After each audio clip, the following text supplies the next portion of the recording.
لاحب الراق السعادة والفرح يرعد سحابه، وابتدى ليل الفرح والليلة من أحلى الليالي. بارك الله حفلكم جعل الفرح يكمل نصابه، والسعد والخير دايم فالكم في كل حالي. يا فهد مبروك لك بالقرف حروف وكتابه، يا عريس الليلة يا رمز الوفا درب الخصالي. يا فهد بن أحمد اللي كسب عز ومهابه، يا عريب الساس والجدين من عم وخالي. أنت عنوان المراجل والوفا ذيب الثيابة، واشهد انك يا سنافي من مطانيخ الرجالي. اكلبي والعز ساسك دون شك ولا غرابة، مزبل الجاني وعوق المعتدي وقت النزالي. نسل شيخ ندر في طبه وسمح جنابه، على استوديوهات نسيم الفن للإنتاج الفني. والله نالك لبيساس يجمل من هدابه، عزوة بين القبايل تشمخ شموخ الجبال. يقدم كل جديد وحصري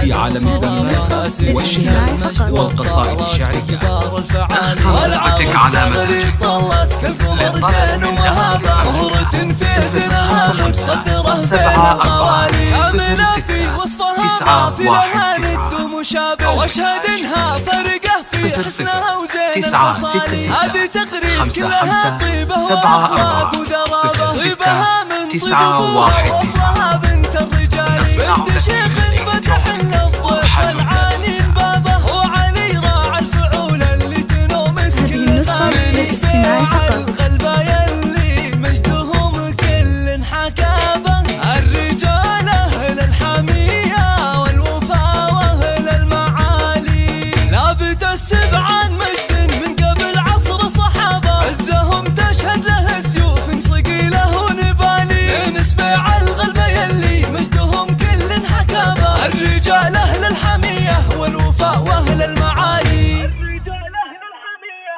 والوفا واهل المعالي.